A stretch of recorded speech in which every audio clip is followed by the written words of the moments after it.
Sa kalagitnaan ng gabi noong Oktubre 6, sumiklab ang kalangitan sa Crimea sa apoy. Nagpanik ang mga Ruso ng 2 beses. Una sa insidente, pangalawa nang malaman kung saan sila tinamaan. Napagtanto nila na ang mga drone ng Ukranya ay nakalusot sa depensa ng himpapawid ng Russia gamit ang isang napakatalinong estratehiya. Hindi naging issue hanggang nalaman nila kung saan at bakit tumama ang mga drone. Magiging mahirap para sa kanila ang pag-ataking iyon. Noong gabing iyon, hindi lang target ng Ukraine ang tinamaan, kundi pati balanse ng makinarya ng digmaan ng Russia. May mga taong magagalit dito dahil nabuking sila at tiyak na pipigilan nila ito sa algorithm. Pwede kang lumaban sa pag-click lang ng like button. Salamat. Noong Oktubre 6, binutas ng mga drone ng Ukranya ang depensa ng Rusya at tinamaan ang Feodosia Oil Terminal. Isang koordinadong atake ito na layong lampasan ang matibay na air defense ng Rusya. Para tugunan ito, may matalinong estratehiya sila. Malamang na naunawaan ng mga military planner ng Ukraine na kung isang malaking oil facility lang ang tatamaan, tulad ng Feodosia, agad na magre-responde ang S-400 air defense at posibleng mapigilan ang pag-atake bago pa ito makarating sa target. Imbes na gawin iyon, hinati nila ang atake at sabay-sabay umatake sa iba't ibang bahagi ng teritoryong kontrolado ng Rusya. At habang namumula ang kalangitan sa gabi sa Crimea, ang alingaungaw ng isa pang pagsabog na malayo sa harapan ay hudyat na nagsisimula pa lang ang malayoang kampanya ng Ukraine. Habang nasusunog ang Feodosia, isa pang grupo ng drone ang tumama sa imbakan ng bala ng ika-18 pinagsamang hukbong sandatahan ng Rusya. Naputol ang mahalagang supply chain ng Kremlin sa buong sinakop na Crimea. Sabay na inatake ng Ukraine ang oil refinery at military facility ng Rusya na nagdulot ng mabigat na dilema sa Rusya. Ano ang pipiliin mong iligtas? Gasolina o lakas militar? Daan-daang kilometro sa loob ng Rusya, malalim sa Nizhny Novgorod Oblast.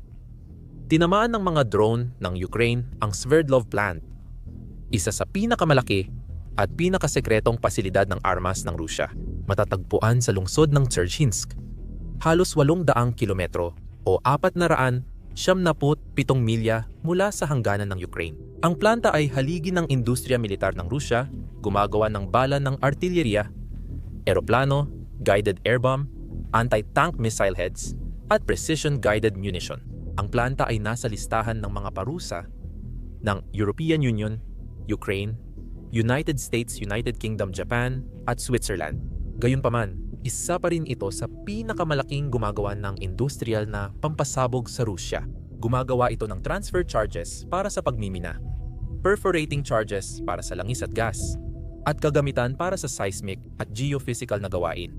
Noong Oktubre 2000, at 24 inatake ng mga drone ng depensa, intelihensiya at serbisyo ng seguridad ng Ukraine ang Sverdlov plant na nagdulot ng pinsala sa Hexagon at Oxygen Workshop. Ngayon, mas mabagsik ang pag-atake. Tinarget ng mga drone ng Ukraine ang maraming mahahalagang bahagi ng planta ng Sverdlov na nagdulot ng malalakas na pagsabog. Nasira hindi lang ang pasilidad ng produksyon, kundi naputol din ang kakayahan ng Russia gumawa ng maraming precision munition. Hindi lang pinanood ng Russia ang pagkasira ng air defense nila, agad silang kumilos. Ayon sa Defense Ministry ng Moscow, nasabat nila ang 251 drone sa buong bansa.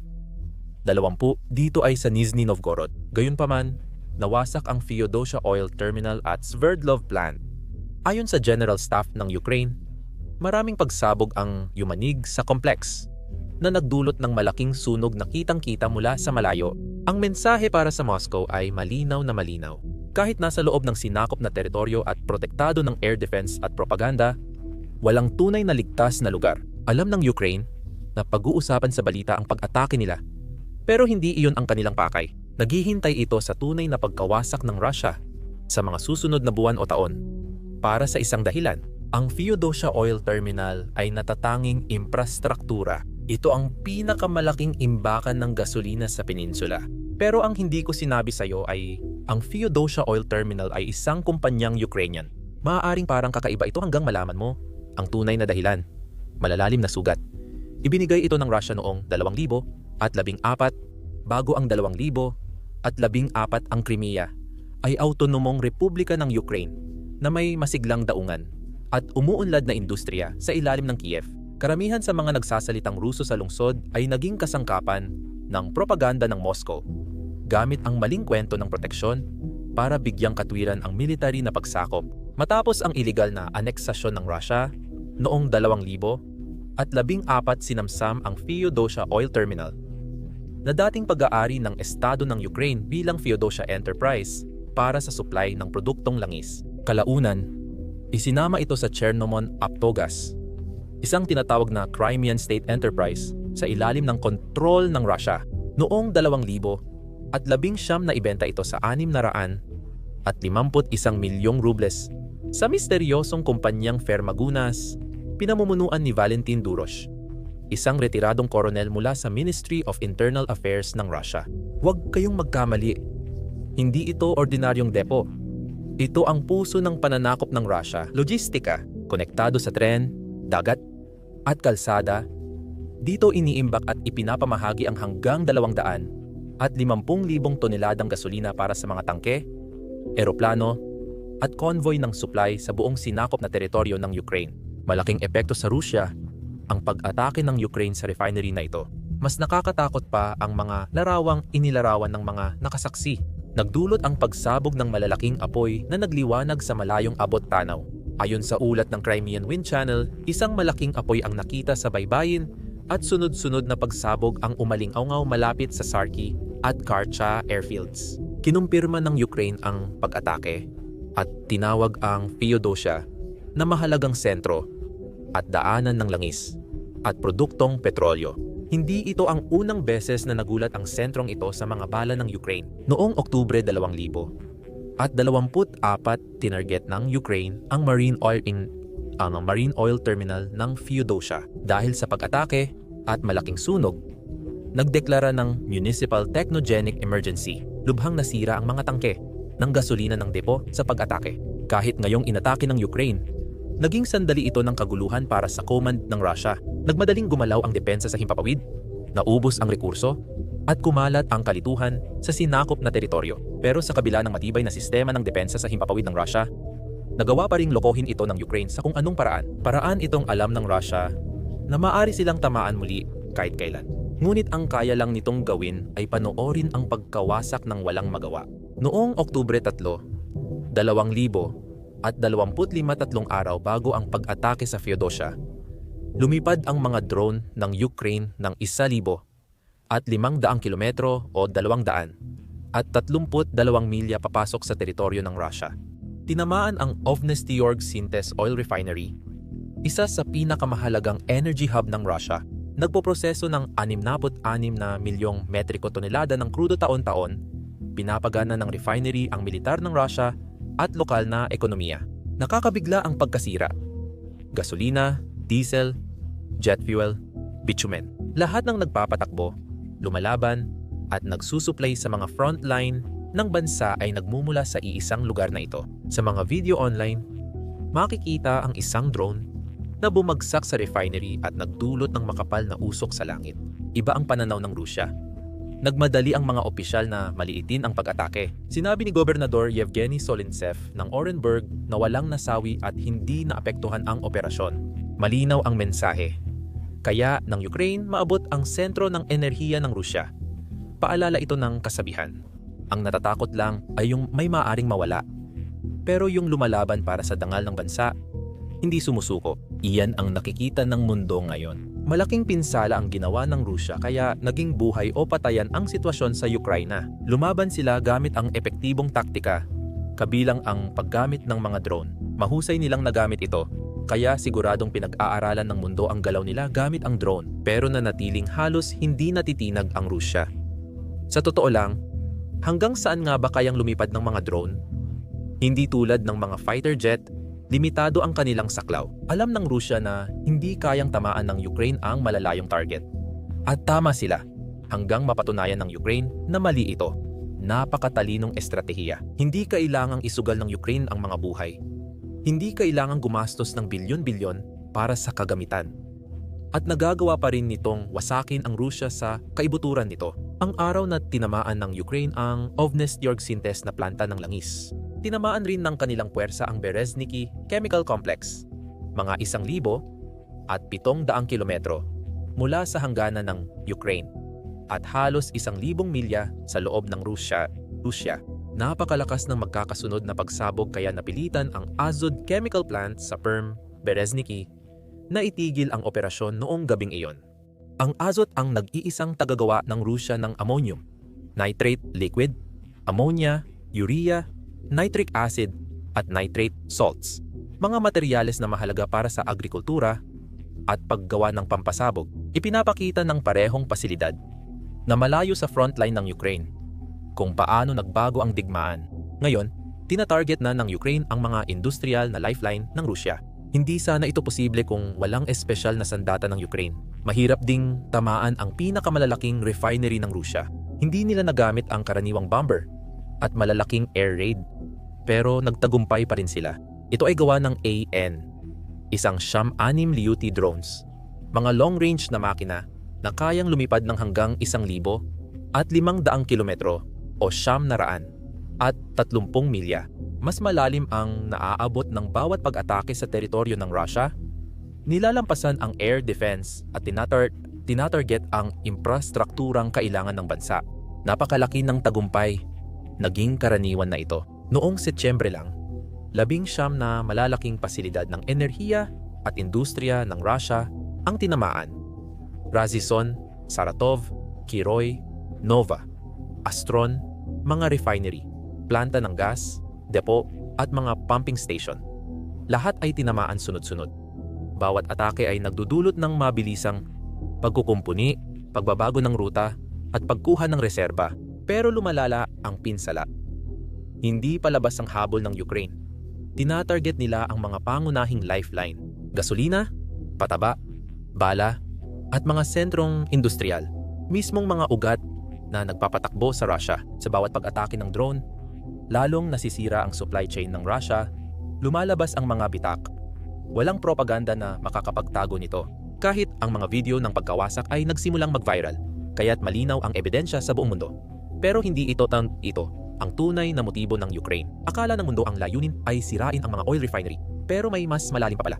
Isang bagay na nagsimulang magpakita ng epekto ilang buwan matapos ang totoong mga pag-atake. Habang pilit binabago ng mga opisyal ng Moscow ang kwento, nakita ng publiko ang totoo. May limitasyon na 30 litro lang ng diesel bawat bili, kaya mabilis kumalat ang panic buying. Trailer pa lang ito para sa mamamayang Ruso, pero wakas na para sa gobyerno. Sa buong sinakop na Crimea at Sevastopol, lalong lumala ang kakulangan ng gasolina.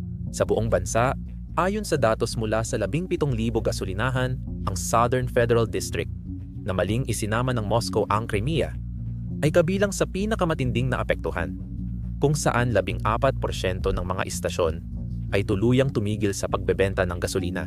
Ayon sa ulat, nag-freeze din ang presyo ng gasolina sa Crimea. Ang mga awtoridad ng pananakop sa loob ng 30 araw. Nangyari ito kasabay ng lumalalang kakulangan matapos targetin ng drone ng Ukraine ang refinerya ng Russia. Nauubos ang gasolina sa mga gasolinahan, humahaba ang pila sa kalsada, at lalong nadidismaya ang mga puwersang Ruso. Ayon sa Izvestia, tumaas ng 40-50% ang presyo ng gasolina ngayong taon, na lalong nagpataas ng implasyon. Maaaring magresulta ito sa pag-aaklas laban kay Putin. Hindi lang dahil sa taas ng presyo ng gasolina. Dahil sa pagtaas ng presyo ng gasolina, maraming may-ari ng gasolinahan sa Russia ang nanganganib magsara ng negosyo. Noong Setyembre, 24 iniulat ng Kommersant na halos kalahati ng mga gasolinahan sa Crimea at Sevastopol ay tumigil sa bentahan ng gasolina dahil sa matinding pagkaantala ng supply. Ang mga kakulangan ay resulta ng sunod-sunod na drone attack ng Ukraine sa oil network ng Russia noong Agosto. Iniulat ng The Financial Times na 16 sa 38 oil refinery ng Russia ang tinamaan simula Agosto 2025, kaya bumagsak ang export ng diesel sa pinakamababa mula 2020. Malaking dagok ito sa ekonomiya ng Kremlin sa gitna ng digmaan. Mas mauunawaan mo kapag nakita mo ang mga numero. Noong huling Setyembre, 38% ng pangunahing kapasidad ng oil refining ng Russia o 338,000 tonelada bawat araw ay hindi gumagana. 70% ng pagkaubos ng fuel ay dulot ng drone attacks ng Ukraine na nagpabagsak ng halos 1/4 ng oil refining capacity ng Russia, mga 236,000 tonelada kada araw. Bumaba ng 6% ang produksyon ng gasolina at diesel noong Agosto at lalo pang bumagsak ng 18% noong Setyembre. Kaya nagkaroon ng kakulangan na 1,000,000 tonelada o 20% ng lokal na konsumo. Mabilis at delikado ang pagkalat ng sakuna. Mahigit 20 rehiyon mula Sakhalin hanggang Nizhny Novgorod ang tinamaan ng kakulangan sa gasolina, na pinakaapektado ang malayong Silangan at Crimea. Bilang tugon, ipinagbawal ng Moscow ang pag-export at nag-angkat ng gasolina para patatagin ang lokal na merkado. At ngayon, dadalhin pa tayo ng kwento sa mas malalim na bahagi ng industrial na puso ng Rusya. Nagbabala ang Russian Fuel Union na naging negatibo na ang kita ng mga gasolinahan dahil ang presyo ng bultuhang gasolina sa ilang rehiyon ay pumapantay o lumalagpas pa sa presyo ng tingi. Ang 2 buwang pagkaantala ng padala ay nauubos ang kapital at nagpapasara sa mga independent operator na nagpapatakbo ng 60% ng gasolinahan sa Rusya. At bakit mo pa kailangan ng ebidensya kung mismong mga nangungunang intelektual ng Rusya ang nagsasabi nito? Ayon kay Vladislav Inozemtsev, tinamaan ng Ukraine ang pinakamahalagang bahagi sa pagpalo sa mga refinery na nagdulot ng pinakamatinding krisis sa gasolina sa Rusya nitong mga nakaraang taon. Tinataya niyang mahigit 300 independenteng nagbebenta ng gasolina ang nagsara mula Mayo. Pero alam ko ang iniisip mo. Pinanood lang ba ng Rusya? Hindi ba ito gumanti? Nagngingit-ngit ang Rusya habang nasusunog ang mga refinery nito dahil sa drone attacks ng Ukraine. Matapos ang malalim na atake ng Ukraine sa Rusya, gumanti agad ang Kremlin ng may matinding galit. Nagbagsak ng mga misil at drone sa buong Ukraine sa isa sa pinakamalaking pag-atake ngayong taon. Hindi bababa sa 5 sibilyan ang napatay, kabilang ang isang buong pamilya, sa kanlurang rehiyon ng Lviv, kung saan ang kanilang bahay ay nawasak at naging guho. Sa loob ng ilang oras, nagliyab ang kalangitan sa gabi. 140 na drone at 23 na misil ang pinakawalan sa isang alon ng pagkawasak. Umalingaw ang mga pagsabog sa Lviv, Kurchov, Vinnytsia, Chernihiv at Odessa. Ito pa lamang ang simula.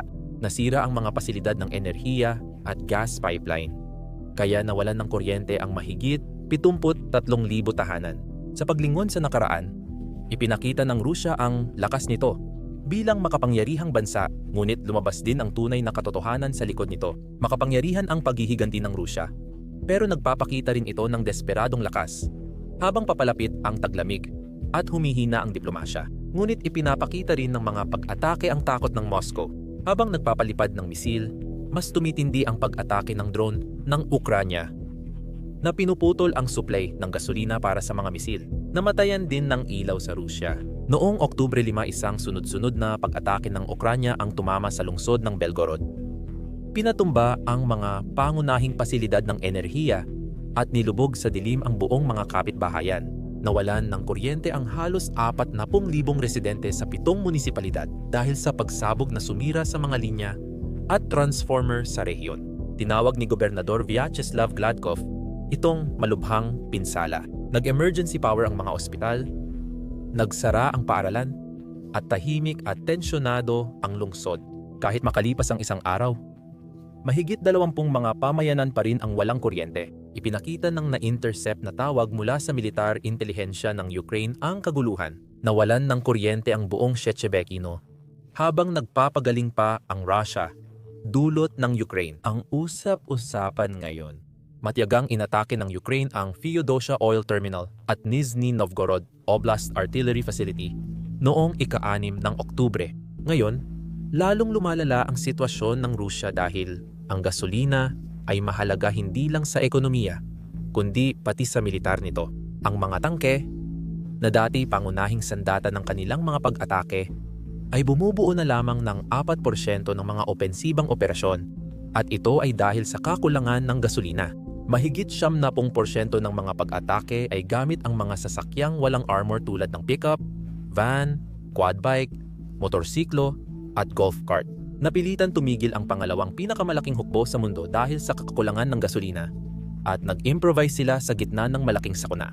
Samantala, binabago ng eksaktong drones ng Ukraine ang anyo ng digmaan na itakda ang kill zone, naputol ang supply, at bawat pagsulong ng Russia ay may matinding pagkalugi. Ano pang opsyon ang meron ng Moscow?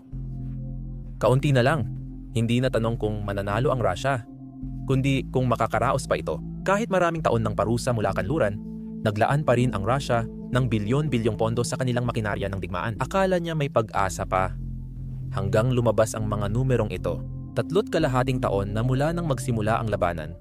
Umaabot na ang gastos, bumabagal ang Russia, at lumalaki ang kakulangan sa budget sa nakakabahalang bills. Binaligtad ni Pangulong Vladimir Putin ang dating pangako at pinayagan ang pagtaas ng value-added tax mula 20% hanggang 22%. Ipinagmamalaki ng Moscow na dadagdag ang pondo sa depensa at seguridad. Pero malinaw ang katotohanan. Pinapatuyo ng ekonomiyang pangdigmaan ng bansa. Bawat pag-atake sa mga imbakan ng gasolina, pabrika ng refinery at planta ng kemikal ay hindi lang tagumpay sa labanan para sa Ukraine, kundi isang matinding dagok sa pinansyal na gulugod ng Russia. Isang ilegal na kasangkapan na lihim ginagamit ng Russia para pondohan ang digmaan, na halos walang nakakaalam. Shadow ship ang tawag sa kanila. Karaniwang mga lumang oil tanker na tinatago ang pagkakakilanlan at may-ari. Naglalakbay sila sa ilalim ng bandila ng kaginhawaan, walang insurance, at gumagamit ng panlilinlang gaya ng pagpatay sa kanilang automatic identification system para makaiwas madiskubre. Ayon sa intelihensya ng Ukraine, umabot na sa halos 1,000 ang luma ng barko ng shadow fleet ng Russia, na may higit 100 milyong tonelada ang deadweight capacity. Lumabas sa investigasyon, gamit ang satellite imagery ng SkyTruth at shipping data ng Kepler na hindi bababa sa 5 Russian shadow tankers ang nagbuhos ng langis sa baybayin ng Europa. Ang malalaking oil spill mula sa mga barkong ito ay maaaring magdulot ng gastos na 14 bilyong euro na posibleng sagutin ng European taxpayer kung hindi matukoy ang mga may-ari.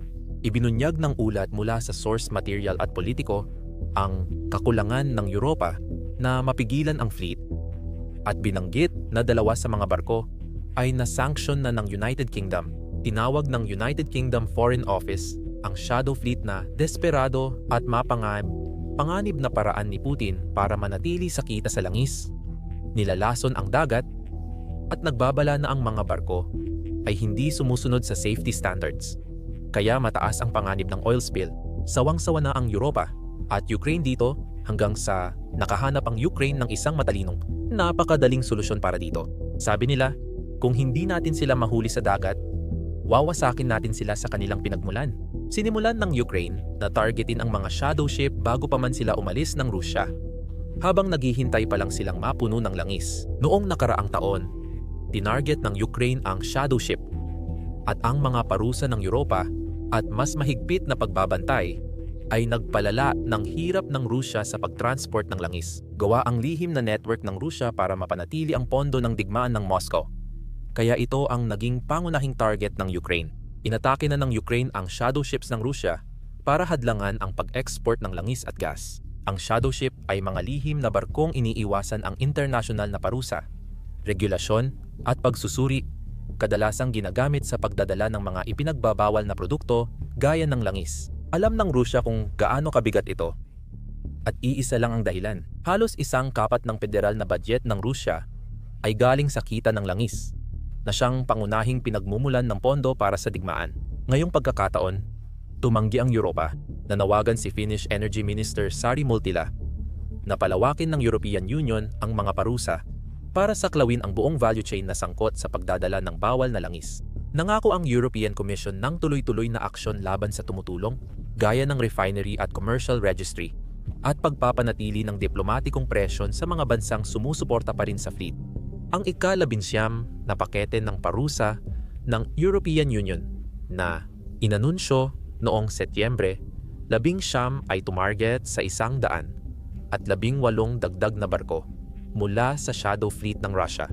Ang ekonomiya ng Rusya, na dating nakasalalay sa langis, produksyon ng militar, at pataba, ay ngayon ay nahaharap sa krisis. Sistematikong tinarget ng Ukraine ang tatlong sektor: oil refinery, pabrika ng armas, at mga pasilidad na kemikal na gumagawa ng pataba at pampasabog.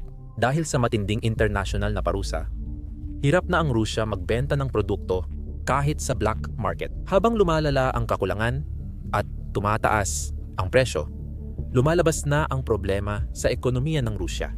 Ramdam ng mamamayan ang hirap dahil sa taas ng buwis, problema sa supply chain, at hirap kumuha ng pangunahing bilihin. Ang pressure ay nagpapalala ng hindi pagkakontento at dumarami ang tumututol sa autoritaryang pamumuno ni Putin. Ramdam din ng industriya ng fitness at kalusugan ang epekto kahit hindi sila direktang binubuwisan. Tumataas ang presyo ng sport supplement, kagamitan, at legal na serbisyo. Lahat ng aspeto ng buhay at maliliit na negosyo ay may presyo. Hindi na lang problema ng militar ang kakulangan sa gasolina, sirang refinery, at paralisadong lohistika. Apektado na rin ang sibilyang ekonomiya. Nagmamadali ang pamahalaan ng Rusya na kumita. Ngunit lalong lumalala ang krisis sa bawat hakbang. Sa kabila nito, tuloy ang mga pag-atake ng Ukraine na pumipinsala sa mga infrastruktura ng Rusya. Ipinapakita na ng dating malakas na ekonomiya ang kahinaan nito. Bawat pagsabog, pag-atake ng drone, at kakulangan sa supply ay nagpapataas ng presyon. Totoo ang sinasabi ng mga numero. Sa Rusya, lumalala ang epekto ng economic pressure sa mga mamamayan. Tumaas ang mga buwis sa ikalawang sunod na taon. Mula pa noong unang bahagi ng 2025, ipinatupad na ang progresibong personal income tax na hanggang 22% at 25% na corporate tax. Para sa maliliit na negosyo, ang value-added tax exemption threshold ay binaba mula 60 milyong rubles hanggang 10 milyong rubles taunang kita. Umaasa ang Kremlin na mapunan ang kanilang kaban mula sa bagong pagtaas ng buwis na magdadala ng 13 trilyong rubles o dolyar, 155 bilyon taon-taon. Pero ang mga numero ay nagsasabi ng mas madilim na kwento. Ayon sa komisant, tahimik na tinataya ng Ministeryo ng Pananalapi ng Rusya na babagsak sa 1% na lang ang paglago ng gross domestic product ng bansa ngayong taon, mula sa dating 2.5% na projection. Sa 2026, posibleng bumaba ang paglago sa 0.5%, malayo sa target ng gobyerno na 3%. Sa unang tingin, normal lang ang buhay sa Moscow. Bukas ang mga tindahan at kainan. Pero mas kaunti na ang kayang bumili ng damit o kumain sa labas. Dahil sa taas ng value-added tax at patuloy na inflasyon, mas nahihirapan ang karaniwang Ruso. Kahit sa kabisera, nagrereklamo ang mga residente na nahihirapan sila dahil sa tumataas na gastusin sa pamumuhay. Lalong titindi ang pressure habang tumatagal ang digmaan at patuloy na pinupondohan ng Kremlin ang kanilang ambisyong militar. Kahit lumalala ang problema sa bansa at humihina ang ekonomiya, hindi nagpapakitang aatras si Putin. Pero malinaw ang tanong, kahit pa makamit niya ang ilang tagumpay sa labanan, ano nga ba talaga ang kanyang mapapanalunan? Mula noong Pebrero 24, 2022 ang araw na nagbago ang mundo, sinakop na ng Russia ang mahigit 28,000 milya kwadrado ng lupain ng Ukraine. Iyan ay 12% ng Ukraine, isang lugar na halos kalahati ng laki ng Iowa. Kasama ang Crimea at sinakop na Donbas, kontrolado na ng Russia ang 19% ng Ukraine. Ganyan kalaki ang Ohio, na hawak ng puwersa ng Kremlin. Di bumabagal ang digmaan. Mula Hulyo 15 hanggang Agosto 12, 2025 na dagdagan ng 200 at 41 milya kwadrado ang teritoryo ng Russia, 7% higit kaysa noong nakaraang buwan. Sa isang linggo, 76 na milya kwadrado ang napasailalim sa kontrol ng Russia, 145% na pagtaas ng kanilang nasakop na teritoryo. Gayunpaman, sa kabila ng sunod-sunod na pag-usad, hawak pa rin ng Ukraine ang maliit nitong pwesto sa loob ng Russia, 4 na milya kwadrado sa mga rehiyon ng Kursk at Belgorod. Pero narito ang totoong tanong. Hindi ito tungkol sa kung gaano karaming lupa ang nakuha ng Russia o kung gaano pa karami ang hawak ng Ukraine. Ang tanong, kaya ba talagang mapakain ng Russia ang mga tao roon? Paano pa magiging normal ang buhay kung naputol ang mga negosyo? Bangungot na ang pagpapanatili sa mga sibilyan. Mula Kiev hanggang Kharkiv, Mula Dnipro hanggang Donbas, nanginginig ang mga lungsod sa walang tigil na pambobomba ng Russia. 9 na buwang summit ng diplomasya sa Saudi Arabia, mga pagpupulong sa Oval Office, pati na rin ang harapang pagkikita ni Donald Trump at Vladimir Putin sa Anchorage ay nabigong mapatigil ang pagdanak ng dugo. Pinag-uusapan sa Europa ang pagpapadala ng peacekeeper para sa tigil putukan na di natutupad. Ipinipilit ng Estados Unidos ang mga negosasyong walang patutunguhan sa paraang taktikal. Ang kilamang palisabong, ang kilos ng tropang Ruso at pahayag ng Kremlin noong 2025 ay nagpapakitang layunin ng Moscow na sakupin ang natitirang bahagi ng Donetsk, kung saan 25% pa ang hawak ng Ukraine. Nagkaroon ng ilang taktikal na tagumpay ang Russia sa kampanya ng tag-init, pero wala itong malaking epekto sa takbo ng digmaan. Ipinapakita ng mga pag-atake noong Agosto sa Lyman, malapit sa Sloviansk. Ang posibleng pag-atake ng Russia sa mga bayan ng Donetsk sa huling 2025 o unang 2026. Nawawalan ang Russia ng 100 at 50 sundalo kada kilometro kwadrado ng nasasakop nilang teritoryo. Ang digmaan sa Ukraine ang pangalawang pinakamalalang labanan ng Russia sa loob ng isang siglo, na may halos 1 milyong nasawing Ruso. Halos katumbas ito ng lahat ng digmaan ng Russia at Soviet mula ikalawang digmaang pandaigdig. Sa kabila ng malalaking pagkalugi, hindi pa rin nagbago ang layuning pampolitika at estratehikong plano ng Kremlin. Dahil sa mataas na gastos ng labanan, naisip ng mga analista at administrasyon ni Trump na gugustuhin ng Russia na tapusin ang digmaan. Kung tutuusin, may saysay naman iyon. Pero hindi nakatutok si Putin sa interes ng Russia o sa pagpapabuti ng buhay ng mga mamamayan. Para sa kanya, ang digmaan ay bahagi ng pakikibaka laban sa kanluran at paraan upang maging dakilang pinuno ng Russia sa kasaysayan. Dahil dito, mataas ang kanyang pagtitiis sa panganib. Hindi siya lumalaban para sa maliit na teritoryo, kundi para sa kanyang pamana. Magbabago lang siya kung ang digmaan ay bantana sa kanyang liderato. At iyan ang dahilan kung bakit hindi siya nag-aatubiling targetin ang nuclear power plant ng Ukraine, kahit malapit sa Chernobyl, kung saan ang panganib ng radioactive na sakuna ay nakabanta na parang anino sa buong Europa. Ang bawat atake ay tahimik na babala kung hanggang saan kayang umabot ang Moscow. Kaya siguro tinatarget ng militar ng Ukraine ang mga oil refinery, armas na pasilidad, at planta ng chemical sa Russia upang maputol ang mga pinagkukunan ng yaman na kailangan ng Russia para ipagpatuloy ang laban. Ngunit may kaakibat na panganib ang estratehiyang ito. Kung atakihin muli ng Russia ang mga planta ng kuryente ng Ukraine ngayong taglamig, posibleng maging mahirap ang buhay ng mga sibilyan. Kung walang kuryente at nagyayelong temperatura, nagiging tunay na hamon ang kaligtasan at maaaring maging mas mabagsik at hindi inaasahan ang digmaan para sa magkabilang panig. Patuloy na sinusuportahan ng United States at Europa ang Ukraine para mapanatili ang kanilang ekonomiya at depensa. Ngayon, ang tanong ay kung malalampasan ba ng Russia ang digmaan ngayong taglamig. Walang langis, walang kuryente, at wala nang matitibay na kaalyadong maaasahan. Ito ay malalaman lang pagdating ng panahon.